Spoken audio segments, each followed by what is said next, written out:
Welcome everybody to Beyond the Shadows. I'm author and ghost historian Mike Ricksecker. Fantastic show coming up for you tonight. Ghost ships coming up next.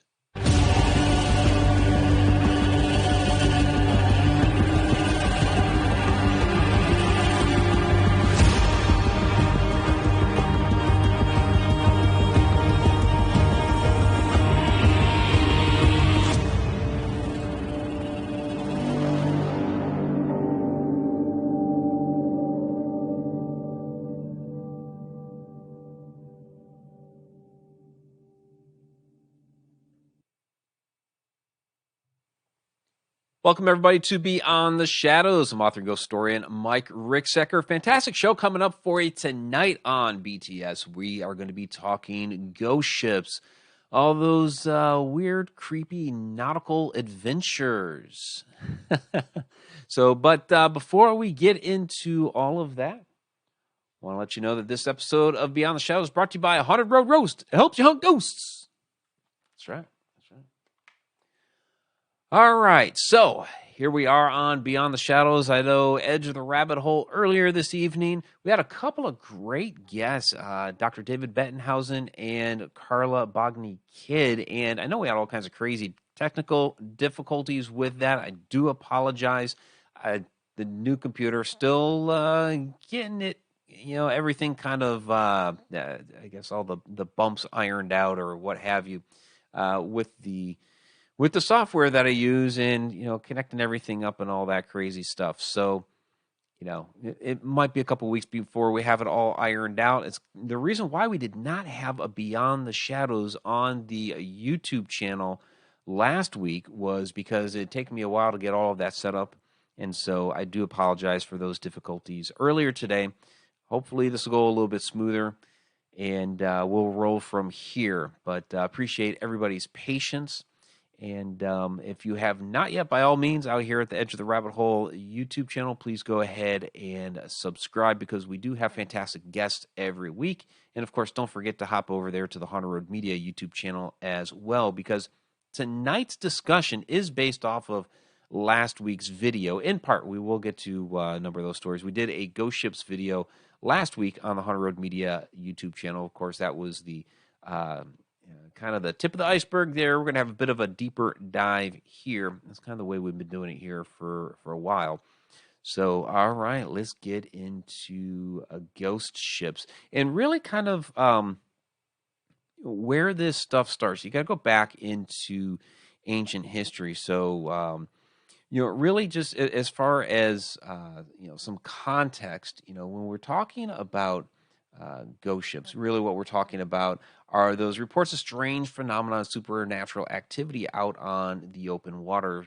And these go back, again, millennia. So, basically what we're looking at here, and I know those in the podcast won't be able to see this, but on the YouTube channel, we're looking at a painting, a depiction of the Sirens. So, we go back into ancient mythology and, we see some of this interesting activity out on the open seas. And, this is basically a depiction of, Greek myth. So sirens were considered dangerous creatures that would lure sailors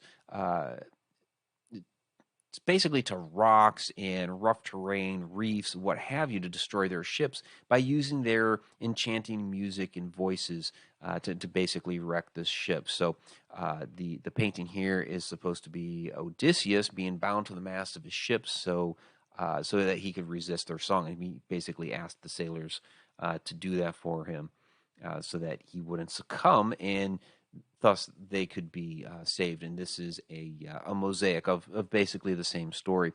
So now originally, sirens were male or female, but the male version of the sirens went by the wayside, and around the 5th century BC, the sirens almost exclusively became female in nature. So even evolution of the stories, we've talked many times before on this channel about myth and legend, how it evolves over time, and somewhere along the way there was some grain of truth in it evolved into these stories, but they do change over time. So you can even see there the idea of, you know, the sirens being one or the other, male or female, and then developing into you know, just the female. And then we see other types of you know, supernatural type creatures that are, you know, that come out in myth and legend later on as well. Like you get into mermaids and you know, even when you get into, you know, creatures like the kraken and things like that,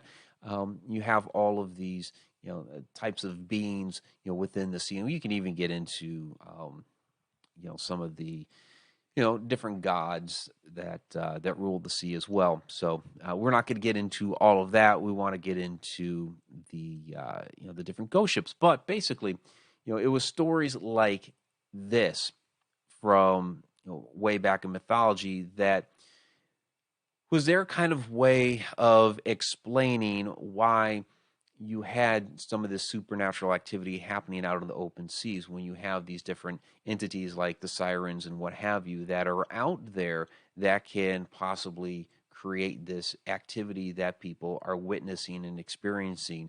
You know, why are, you know, some ships mysteriously drawn to the rocks and crash into the rocks? Well, it was the sirens. So we get our start there.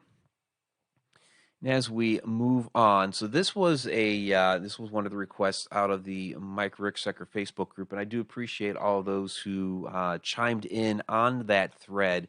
You guys did ask for some interesting stories, so that was part of this as well. Was that out there on the Mike Ricksecker Facebook group? I threw out there, okay, what are, you know, some of your favorite haunted stories or supernatural activity that happens out on the open waters.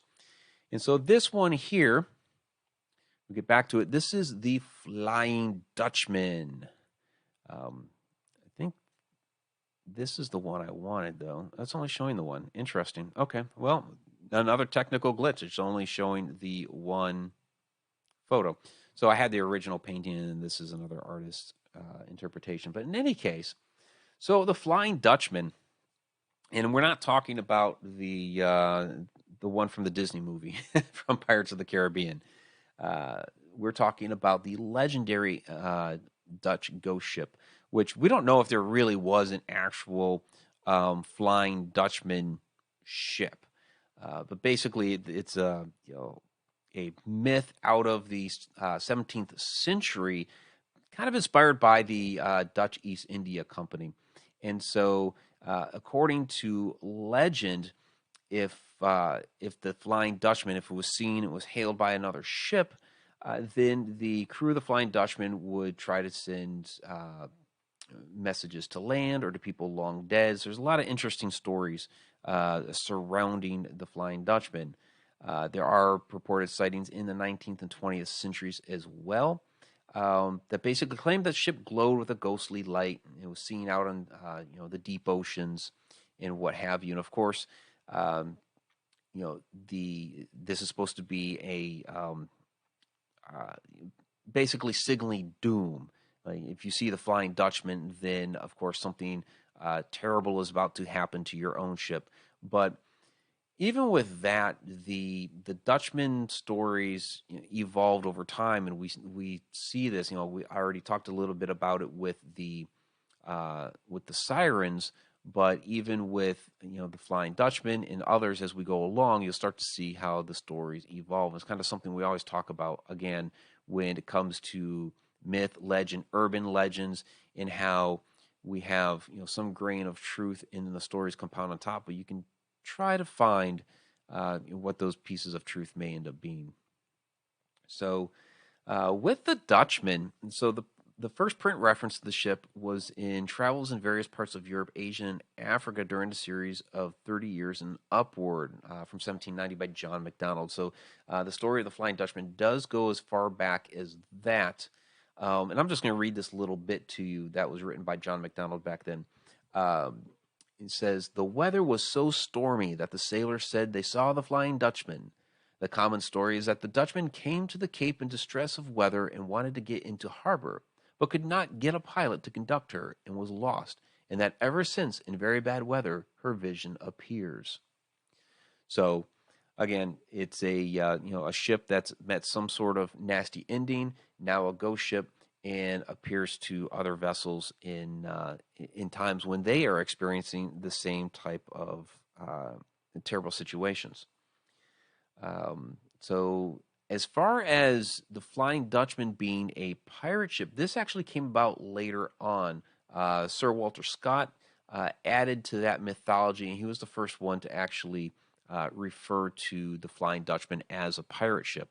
Of course, as the years go on and the stories get compiled, now it's pretty much considered a pirate ship rather than the original. It seems more like the original stories were more of a merchant ship, gets changed into a pirate ship, and now in our modern times, you know, Pirates of the Caribbean picks it up, and the Flying Dutchman is also part of Davy Jones' locker, right?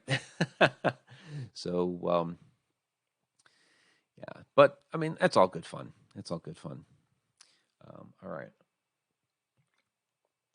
So moving on, and by all means, you guys have any questions or interesting comments, please go ahead and throw them down in the chat. Always appreciated. Um, and all right. So the Mary Celeste was another one that you guys were looking for more information about, and I did cover this one in the Haunted Road Media video. So Mary Celeste, and this goes back in to 1872. This one was a merchant ship, and what was crazy about this, it left out of New York with it had basically a family aboard, uh, uh, husband, wife, a couple of children, or actually it was one child, she was two, and then there were 8 crew members. However, weeks later, the Mary Celeste was discovered and nobody was aboard. And what's crazy about this is that it looked like the inhabitants of the Mary Celeste just decided to get off the boat one day. So the one lifeboat was gone. Um, the captain's papers were taken, but everything else on board was pretty much in order. So there was no signs of a struggle or anything like that. It kind of rules out pirates. Um, there was no evidence of anything like they were in the middle of making a meal or like a meal was set or anything like that. So they didn't. It didn't seem like they left in an emergency. Everything, like I said, was pretty much in order. They left some different valuables on board. Um, so things that you would think that they would try to take, very quickly or whatever, that was all there. It just seems like they made some sort of orderly exit off of the boat. And when these guys found it, it's just kind of, derelict in the water. They tried to go ahead and hail it. Of course, when they hailed it, they didn't get any response. So then they approached it and discovered that, that it was abandoned. And so there was, they did find the ship's log, and there was just a simple entry there of at 8 a.m., 9 days before the ship was actually discovered, and it was just just a benign entry. There was nothing significant, no information about it. So several theories that about the Mary Celeste that may have that people think may have happened. So there's an insurance scam that may have gone wrong is one. Dubious murder plot, several natural phenomenon theories like icebergs, sea quakes. There's even a theory of a like sea monsters, like a giant squid. Of course, people also relate mystical experiences to it that are connected with the Giza pyramids and Atlantis. So all kinds of different, interesting, you might even say crazy theories about what may have actually happened to this ghost ship. But as absolutely a ghost ship because it was just found abandoned, nobody on board, and we have yet to discover what happened to those who were aboard. Now, as far as the Mary Celeste itself, nobody wanted it after that. It just kind of sat in the harbor there for a while. Basically it was salvaged. and attempted to be resold, and just sat around for years and years and years. Everybody was scared of the ghost ship. Finally, it was bought and was actually used in an insurance scam, and it was purposely sunk and the claim was made that it had more cargo aboard than what was actually there, and so that was the insurance scam with it. So unfortunately, the Mary Celeste, of course, is no more. It's at the bottom of the ocean, and in recent times, they have actually found the remnants of the Mary Celeste down at the bottom of the ocean. So divers have gone down there. So that is the Mary Celeste. There is a question that has come in. A couple questions here. So, all right. So, Alina the Fam, if there are ghost ships and ghost cars, has anyone seen ghost planes? Oh, yeah, there could certainly be ghost planes. You think about some of these UFO sightings that some of these airline pilots see. Some of those could actually be ghost airplanes. I cannot think of a story off the top of my head as far as ghost planes. Sorry, not prepped for that. But yeah, any of these type of vehicular phenomenon, ghost trains you hear about sometimes. So yeah, planes can definitely be ghostly in nature as well. I mean, basically, it's another residual haunt for the most part. I would have a hard time seeing an intelligent haunt of a plane. But again, the question would be, what would kick it off? Of course, that's a little bit different. Ghost plane would be a little bit different than saying a historic plane that is haunted. I've been in a historic plane that is haunted.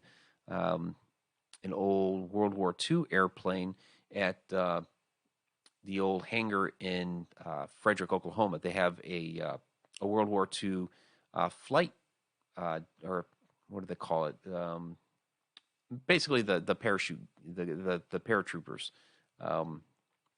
It's kind of like an old World War II flight school. I can't remember the specific name offhand, but in any case, they have a hangar there with a couple of airplanes that the one actually saw action in World War II, and that one specifically that did see action actually is haunted, and we did interact with the navigator on there. Nick Graves, I wonder if divers have seen ghosts in sunken ships. I'd imagine it's had to have happened. Yeah, absolutely. So my friend Lee Ehrlich, he lives down in Cape Coral, Florida. He runs Ghost Pros, and I think he still has his Paranormal Divers website up as well. But in any case, he's been on a couple of the shows and what have you. And one of the things that he does, he's a world-class diver. He's done a lot of deep sea salvage, and he also helps out when crazy things like cars, go into into deep water and whatnot. Help out with that stuff. But in any case, yeah, he's gone down to old sunken ships, and he has witnessed paranormal activity down there quite a bit. It's interesting, the EVP nature. Actually, we'll get to the EVPs in a little bit. So he'll see down there like ghost lights. He has seen apparitions and whatnot. Underwater EVPs are a little kind of interesting because again, you're underwater. However, with his experience with the water, we have a video out there on the Hunter Road Media YouTube channel called Voices of Mineral Springs. This is at the Mineral Springs Hotel, Alton, Illinois. And Lee was out there with us one time.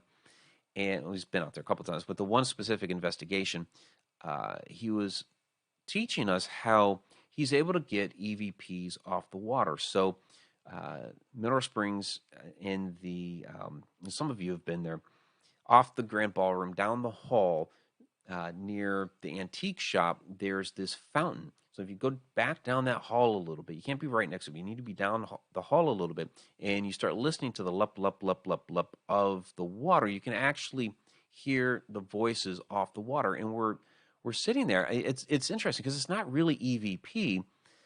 We're hearing disembodied voices. So you watch the video and we're asking questions like, okay, where are you from? You hear St. Louis. This is off the water. How old are you? And I'm like, I hear 33. And the EVP that comes back, or the disembodied voice that comes back off the water, 33. So yeah, you can absolutely get paranormal and supernatural activity down in the water, down in these old shipwrecks, and you can actually use the water to actually pick up spirit voices. So very, very interesting stuff. Of course, we talk a lot about how water is a conductor for that paranormal supernatural activity as well. And of course, what's great about a place like Mineral Springs, you got the limestone bluffs that are right there, and then the in the basement of that hotel, the old mineral spring is still down there, and it's basically like a hole that goes into the ground.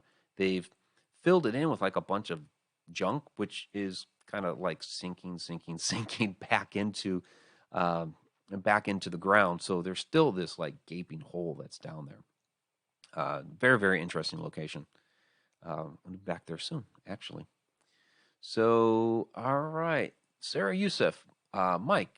See, people tend to be a superstitious bunch in the first place. Could have been a result of that. As far as the Mary Celeste being abandoned, I mean, yeah, they could have gotten superstitious of something that they saw out on the open water. We don't know what they may have saw. There could have been some sort of phenomenon going on out there, and there could have been like a bad omen, and they just decided to get into the boat and leave. And they could have even been something that they weren't intending to completely abandon ship. They may have been just going into the lifeboat temporarily, and then something happened where they lost track of the Mary Celeste itself. I think one of the theories specifically is that they were possibly, because they don't know for sure, that it may have possibly been encroaching a reef, and they got into the lifeboat in case the Mary Celeste itself hit that reef. And then if it didn't, of course, they'd get back on. But while they were doing that, while they were in the lifeboat, the winds changed, and then all of a sudden the Mary Celeste itself took off on them, and they're stuck in the little lifeboat and can't catch up to the Mary Celeste. So it's a theory that's out there. There is absolutely no way to know for sure. Those unfortunately, the family and those 8 crew members are probably at the bottom of the ocean somewhere. And, if you're talking the middle of the Atlantic, that's some deep ocean out there. So we're probably never going to know. And even if somehow, some way they're ever found, we're still not going to know why. All right. So, Alina the Fam, what about ghost motorcycles? Yep, absolutely. Ghost motorcycles do happen. In fact, about this time last year, I put a video out on the Haunted Road Media YouTube channel about the Headless Rider. So it's a motorcycle story that's here in the northern Ohio area, actually closer to Toledo near Elmore. And I don't want to get too deep into that because we're supposed to be doing ghost ships, but basically, it's supposed to be every year on the anniversary, the Headless Rider is supposed to come back. But the story is tragic. Guy from World War One comes home. The girl that he's been writing this entire time has taken up with someone else, and he witnesses this, and then he rides off in his motorcycle in the night and basically wipes out on this bridge and loses his head. So the bridge is supposed to be extremely haunted. Tom McNicholas, what about the ghost story in the movie The Fog? Was it based on a true story? Good question. I saw the Fog once, like years ago. So Tom, I can't actually address that right now because I don't recall the story off the top of my head. I would have to go back and watch it and look that up. I don't know off the top of my head. Sorry, buddy. Okay, Victoria Monday.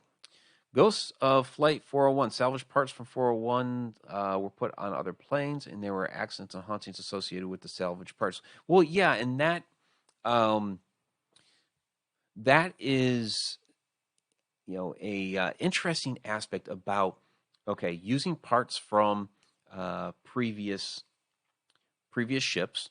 We'll get back to the ghost ships. Using parts from previous ships. So, oh, geez, the name of it. Baltimore Inner Harbor. The Constellation. There we go.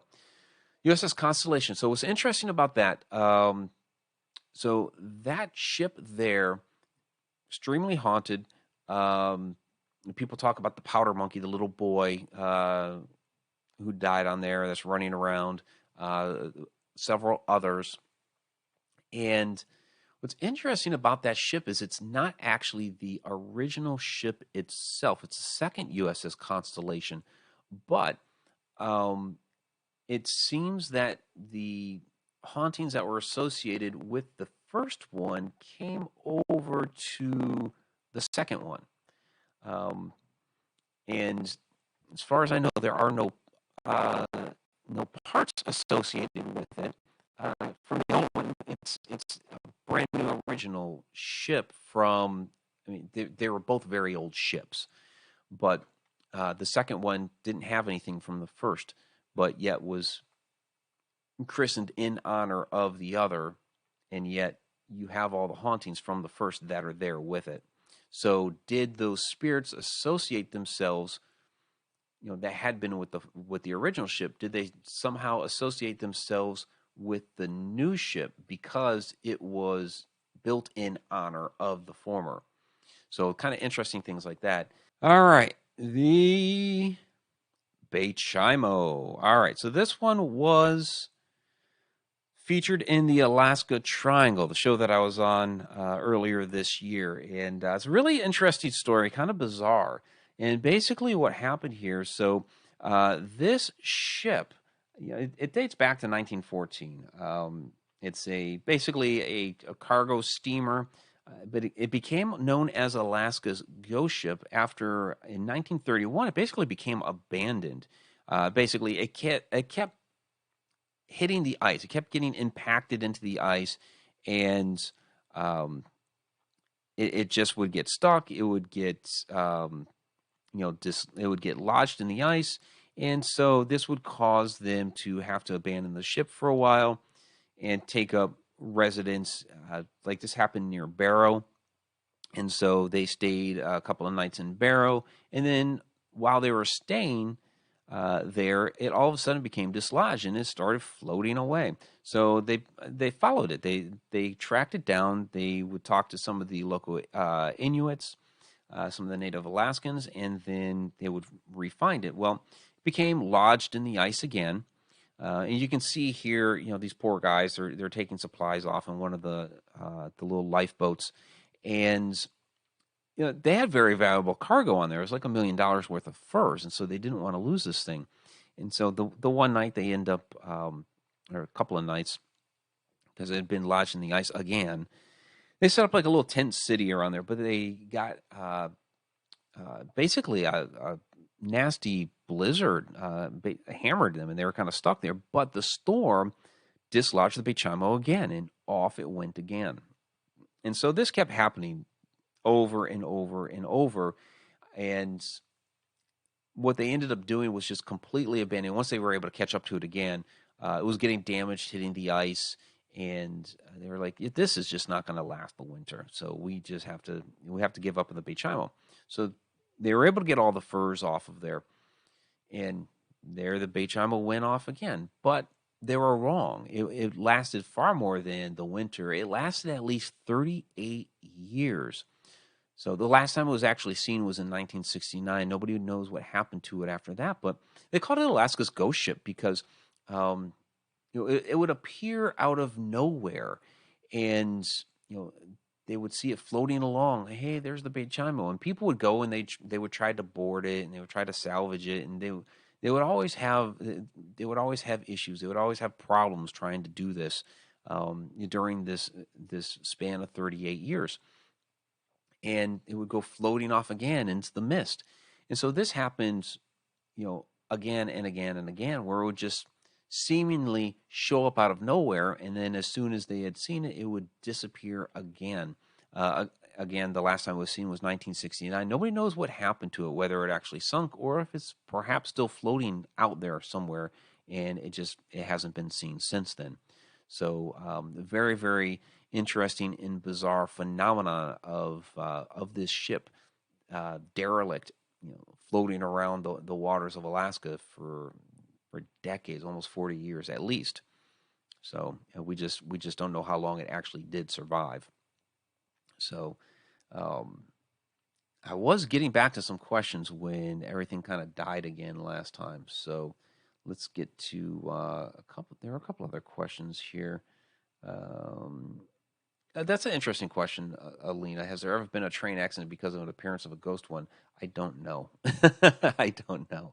So I'd have to look that one up. But yeah, I mean, things like that could happen. You at least hear of that with like ghost cars, where cars going down the road and they see the headlights of an oncoming car and they swerve off the road, but there was no car. So you'll hear about things like that. So could it possibly happen with things like trains or ships or planes? I would imagine so that does happen to some degree. So, all right. Let's move on to the next here. This is also an Alaska story. That was the wrong tab again. All right. So this is the SS Princess Sofia.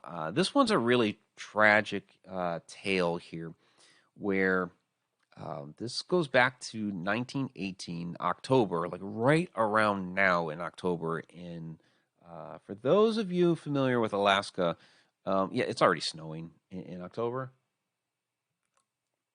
When I was stationed up there, I arrived on November 1st, and there was probably a good foot and a half of snow already on the ground. So they're taking off, and they got started late. And so a lot of people end up blaming the captain that he was trying to make up for lost time, which is sad. But basically, what happened here: 364 people were aboard this ship, and the only survivor of this tragedy was a English setter dog. So it was again, it was a passenger liner headed out of Skagway, Alaska, en route to Juneau. And as it was navigating the Lynn Canal, the ship got hung up on the Vanderbilt Reef. The way the Alaska Triangle comes into play with this is Captain Locke was a very skilled captain. He had sailed this route countless times. So how did he get veered so far off course? Because he was like at least what was it, like a mile and a half off course, or something to that effect. He was far off course, and here's the reef. So they got hung up on the reef, and it started storming. So there was a very nasty snowstorm. Now they did radio for help, and people from Juneau did come out to help in other boats. The captain of the USS Cedars, Captain Ledbetter, and he had stated that he had never observed conditions that would have allowed for the evacuation of the Princess Sofia.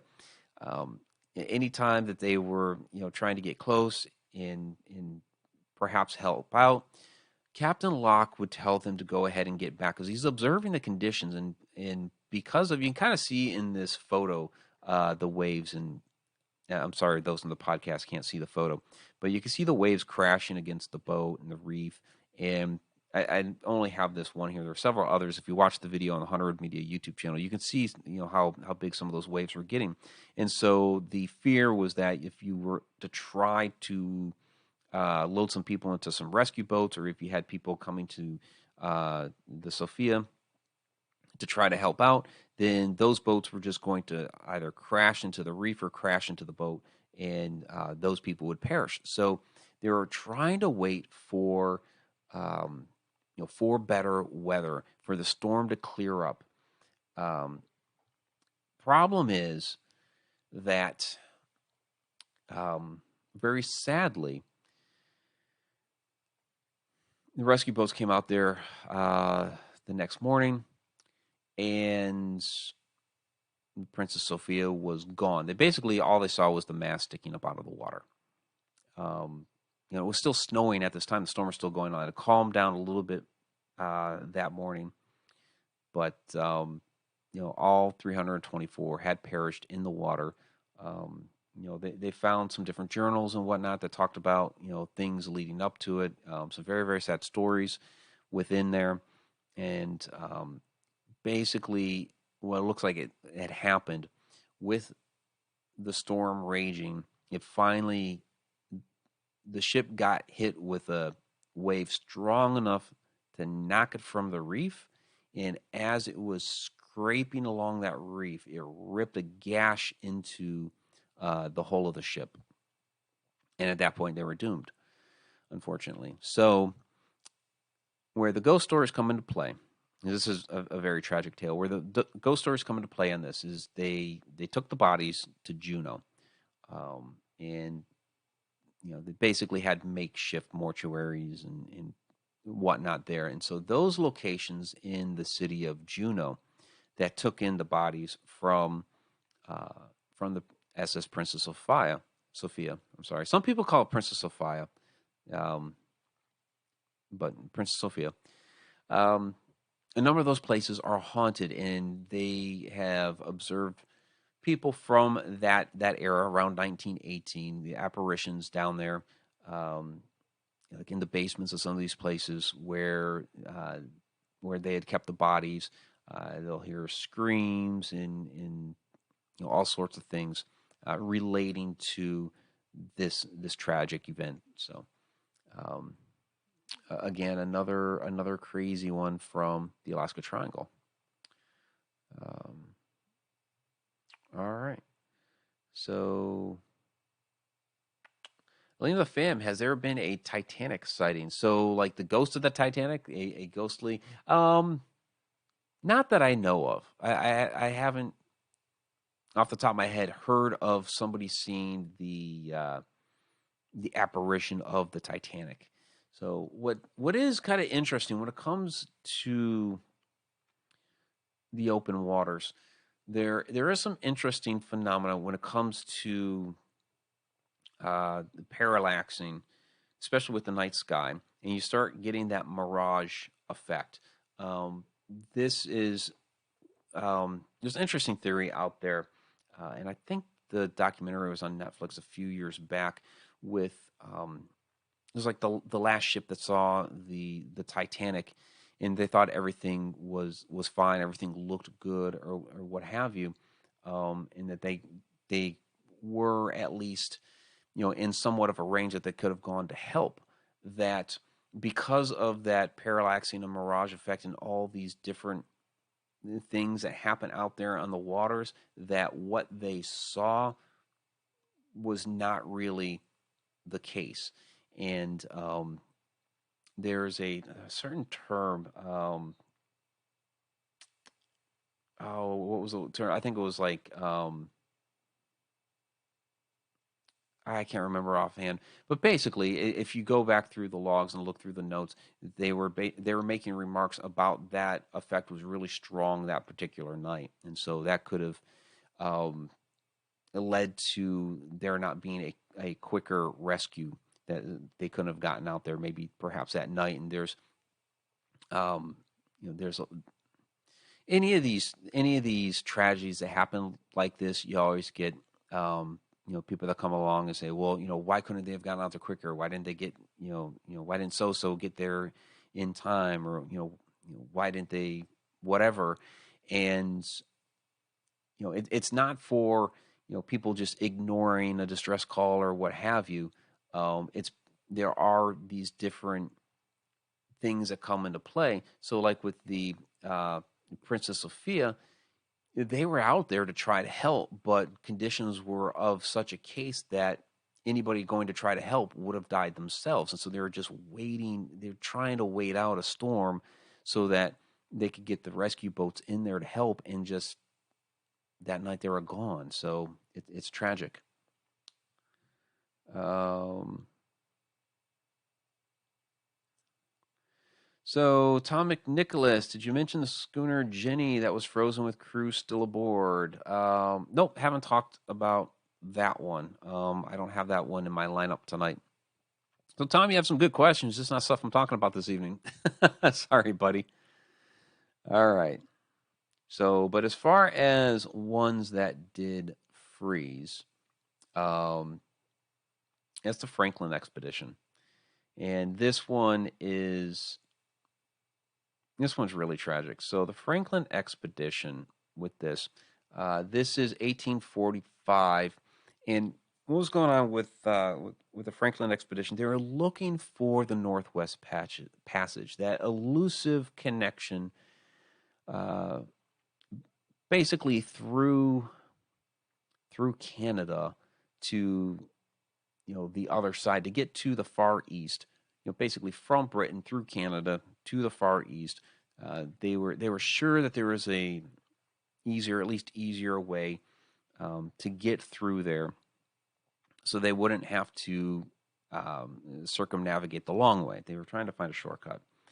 And if you look at a map and see all the islands in that northern region of Canada, I mean, there is a way to do it.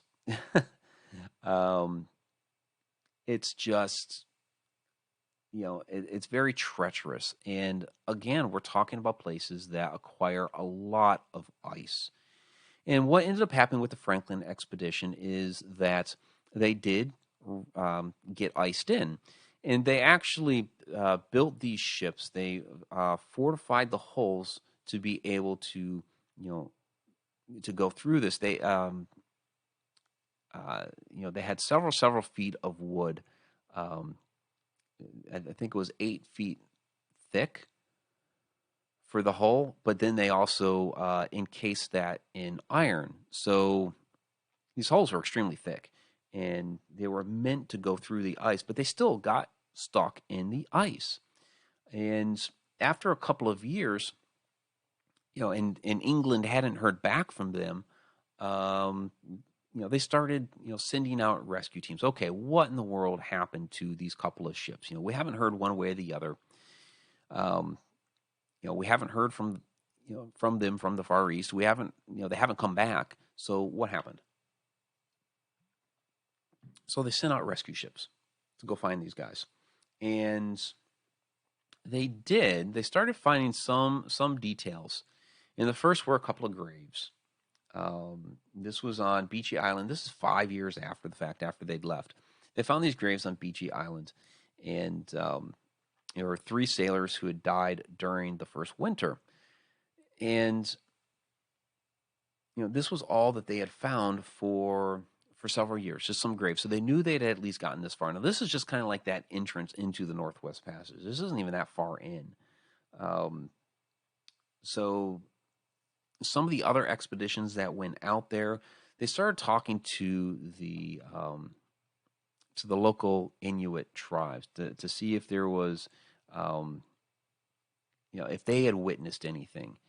And so the Inuit, were telling them, well, yeah, we had actually, come across some of these guys, and their stories weren't very good. They had basically talked about them, abandoning ship, and we'll get to that in just a moment.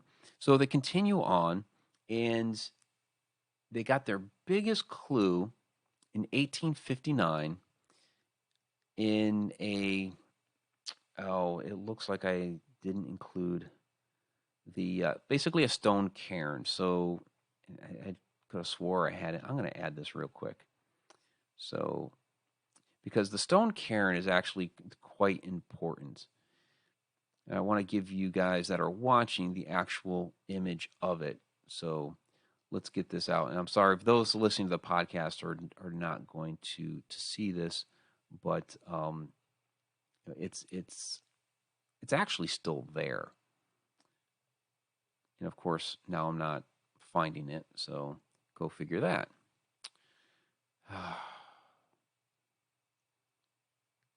Sorry, guys. So basically, the stone cairn is a tall stone pillar, and it has basically like a hollowed out area where you can put a container that will provide information. And it's not this directory, is this one. Sorry. But like I said, I wanted to show you guys. Here we go. All right.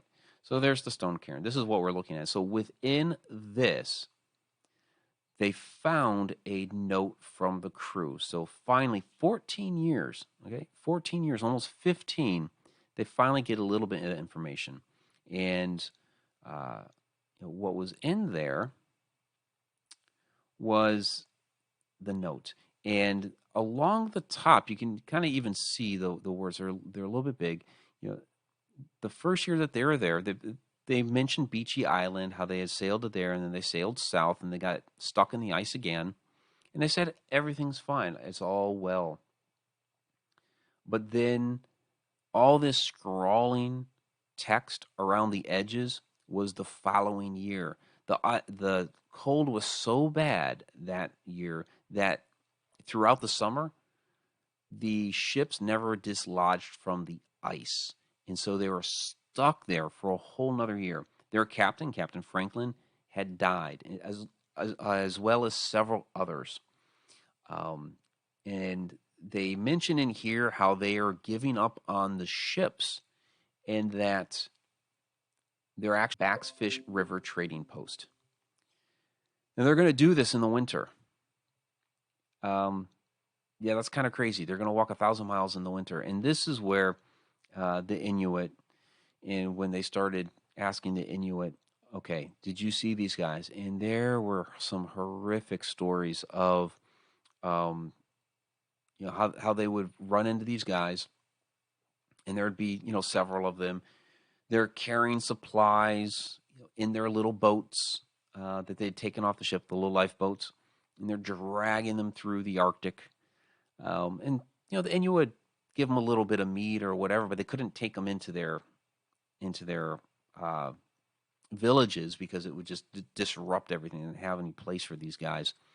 And they were trying to make it to this trading post. So, but there were stories of cannibalism, which when those stories got back to England, everybody denied it. No, these are tough sailors. They would never do that. Well, modern archaeology has found some of these camps from these guys and have discovered that, yes, they got to the point where there was cannibalism. In the meantime, while they're trying to make this 1,000-mile trek, the ships dislodged from the ice and basically become ghost ships out on the water.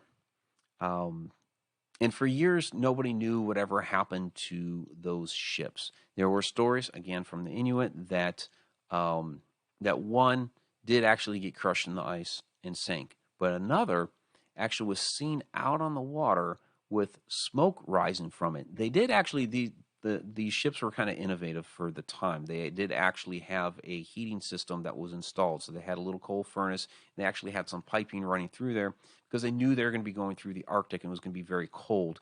And so they actually had this rigged into the ship. Well, they were seeing the ship out on the water with the smoke. So there's an idea that perhaps some of these sailors turned around and said, forget this. We're not walking 1,000 miles. Let's get back to the boat. And they made it back, and actually, some believe they started sailing again. And then the Inuit said, well, and then along the shore, we saw some footsteps, from where we last saw the boat. There were some footsteps leading off into the cold again. So maybe they got back off the boat. So eventually they both sank. And just recently here, and the one was found in 2014, and the other, and see, here's the unfortunate souls. They're trudging through the Arctic.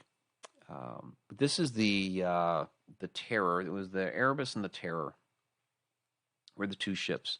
The Erebus was the first one that they found, and that was in 2014. And then the Terror They found, yeah, in 2016, a couple years later. So of the 105 men that set out for Back River from the stone Cairn, they have confirmed 24 remains. They have found various other remains that they haven't quite been able to verify are from the Franklin expedition, but if they did, it would bring the total to 85, and there would still be 20 sailors still missing. So, very, very sad and tragic. Absolutely. So, um, ghost ships now at the bottom of the water. And B3 Airspace, didn't they resort to being cannibals? Yeah, that's what I was talking about. That they actually did have to resort to cannibalism, and that's, when they've uncovered those remains, they have found those indications of cannibalism. So Robert Hanna, interesting question. Mike, do you think the disappearances on these ships are like the lost colony of Roanoke? Yeah, Roanoke is really interesting. Um, so with remember the American Horror Story season a few years ago where they tried to do the Roanoke thing? I thought that was going to be an interesting one, and then I ended up not liking it because they did like the whole spoof off of reality television. And I didn't like where they ended up going with the actual Roanoke story itself. But it's a fascinating mystery as to whether, because they completely disappeared, and so you know you don't know if they've got assimilated into one of the local tribes. If some people say they were murdered, some people say that they um, you know left on their own to find a better place to live. There's a lot of different ideas as to what may have happened to those people at Roanoke. So we'll have to cover that one another day, though. But fascinating stuff. Okay, so we're getting toward the end of the show here, but we do still have a few things. Um, some people wanted to cover the Queen Mary real quick, so we will cover the Queen Mary here real quick. All right, so of course this is out in California. RMS Queen Mary. So it was bigger, or is bigger than the Titanic was. Um, so it was originally a luxury cruise liner, but it was only that for a few years before World War II started. So it finished being completed, or got its first voyage in 1936. Although they had spent 6 years essentially putting the thing together. So yeah, it was a luxury cruise liner for a couple of years until World War II hit, and then they refurbished it to be a troop transport ship, and they painted it gray, so it became known as the Gray Ghost. So at they've counted that over 800,000 troops actually were aboard this thing, not all at the same time, but over the course of its service, 800,000 had been aboard there. Survived a couple of collisions at sea, uh, and it set the record at the time for carrying the most people ever on a floating vessel, which was more than 16,500 at that time, and it did participate in the D-Day invasion. So after World War II, they put it back into service as a luxury cruise liner for a while. And once it basically became deprecated because it didn't have, as things like air conditioning and stuff like that started to become in vogue, Queen Mary didn't have that. So basically it was decommissioned. But now it serves, of course, as a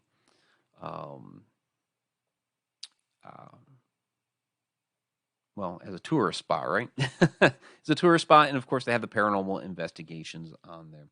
Number of different ghosts on here. I mean, they claim to have up to 175 ghosts on the Queen Mary, and I'm not about to get into all of those stories because there's just it's just too many to get into. So, Victoria, does Queen Mary sail anymore or docked forever? It's essentially docked forever. It I don't know when the last time it sailed was, but yeah, right now it's just docked there. So, all right.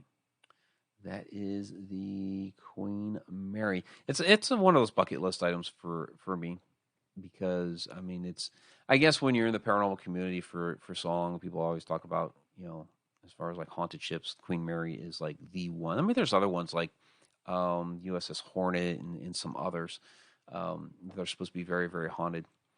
So I will throw out there, of course, the Goldenrod Showboat.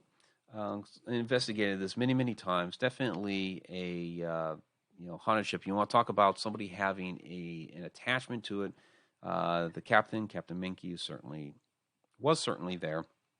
It's also a place where all that fairy activity was experienced. But what was really interesting to me that I got like the first time that I was ever there, and it happened every single time I was there.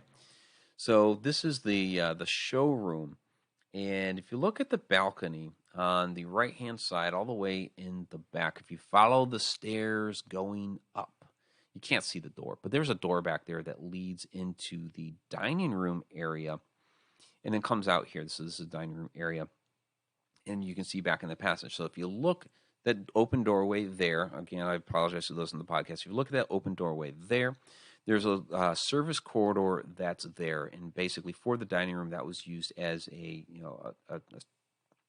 I said, service area. So dishes, plates, all that stuff. Brewed coffee back there, all that stuff. And basically it leads out to the balcony. Every single time through there, it was always dark, heavy, oppressive. See, that is basically where you would see the shadow figure there on the goldenrod. I didn't see the shadow person every time there, but did see it in there. But every time walking through there, it was dark, heavy, hair raising, all that stuff. And it's like, what in the world's going on in this particular spot? And so last time on there before it unfortunately burned, Jake Medford's telling us that, oh, yeah, so, before it was refurbished, because that whole upper area there, that whole balcony area and behind it was very, very different way back in the day. If you look at some of the old historic photos, and I didn't put any here, sorry, the corridor was actually straight down the middle, and then there were two sides to it. But they had refurbished everything later on to create a dining room and a kitchen and all that stuff up there. But originally, that room where all that stuff happens was Charlie Minky's room. And Charlie Minky was Bill Minky's brother. And they ran it together. Bill was kind of like the primary, and Charlie was the secondary. Both captains, I guess. And Charlie's the one that had the thing going on with the girl in St. Louis, whose father worked on the ship as well. And one day when she got into an argument with her father, she ran off into the night.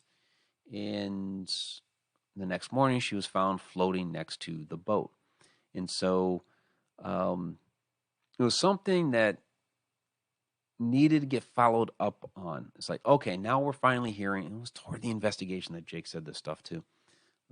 Finally finding out, okay, this was actually Charlie's room, this area long ago. So is he still there? Is this the shadow that we're experiencing there? Okay, so let's gear our investigation more toward Charlie. And we, never got the opportunity again because the arson fire. So tragic, but again, it was another ghost ship.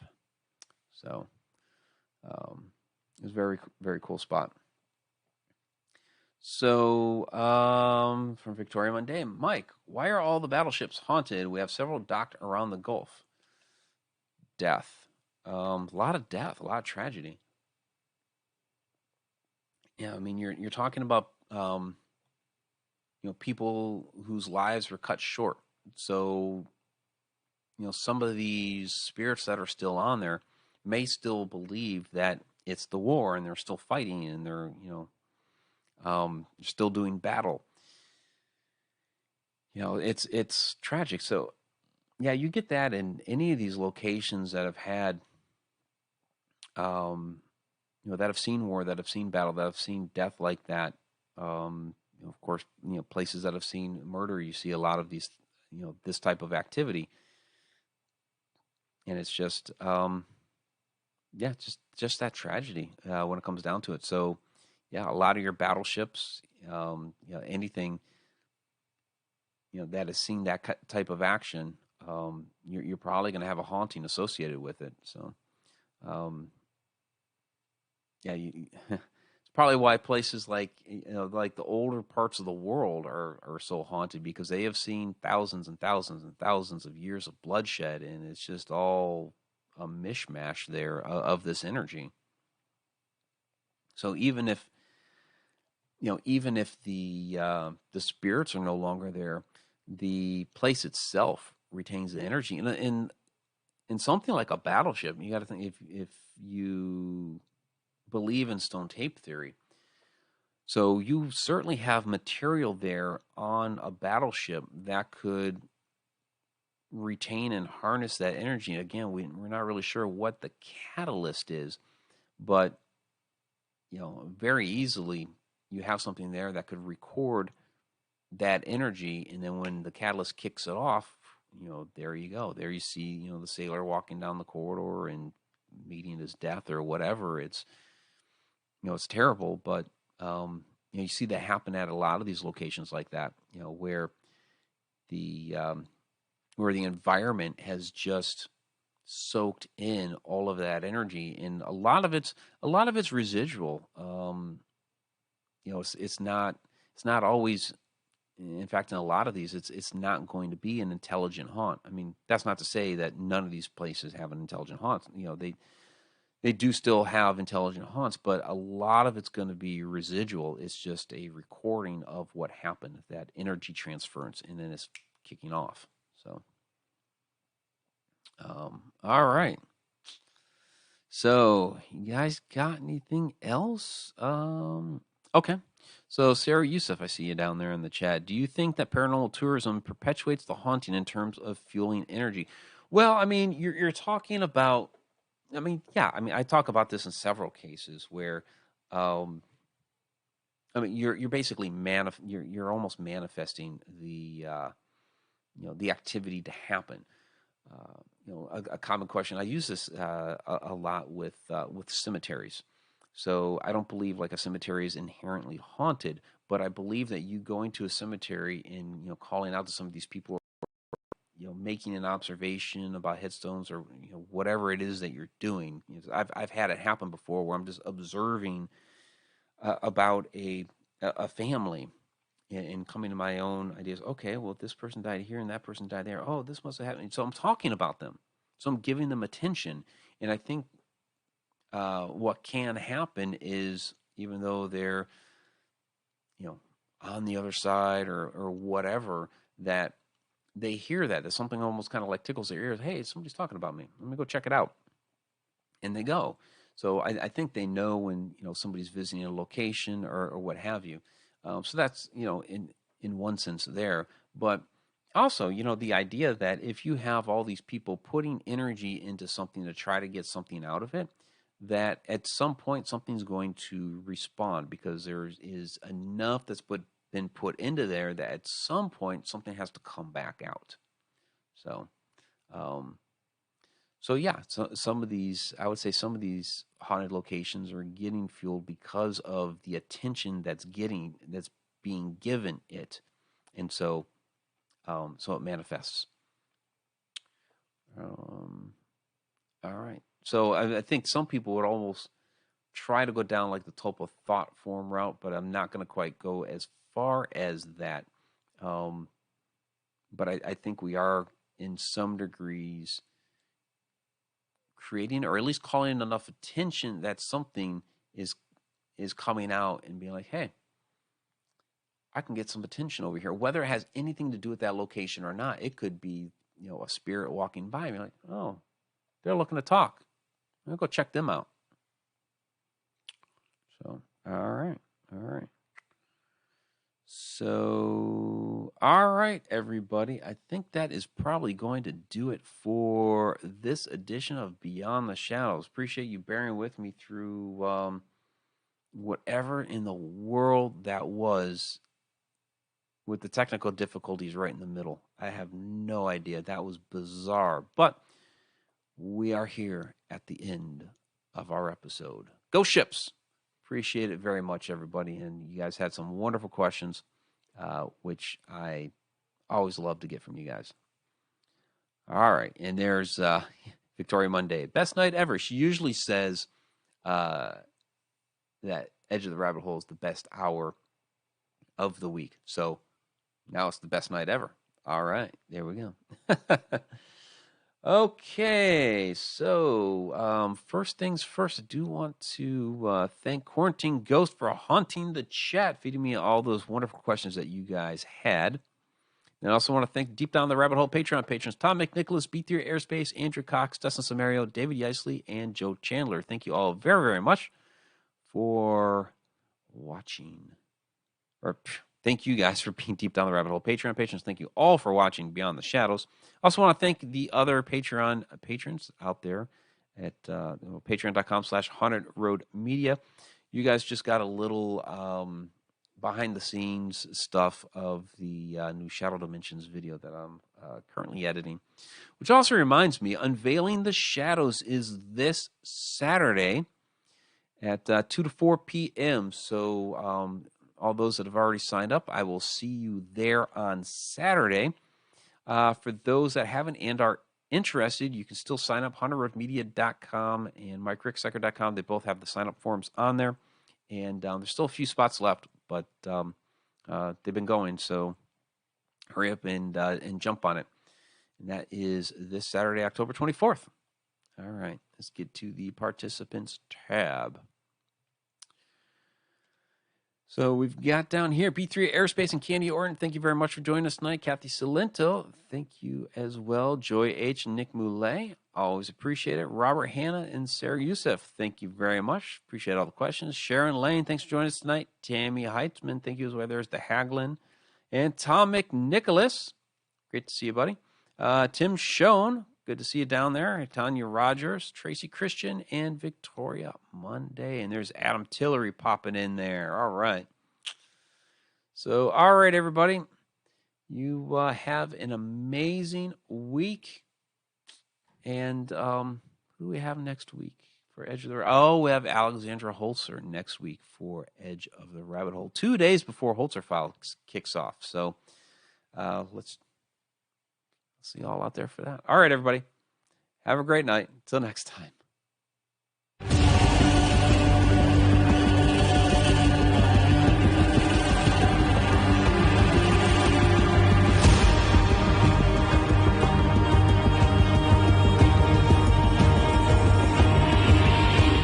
Oh, I see that. Mike speaking in a demonic voice. You know what I should have done? Okay, real quick. So, Unveiling the Shadows. Unveiling the Shadows this Saturday.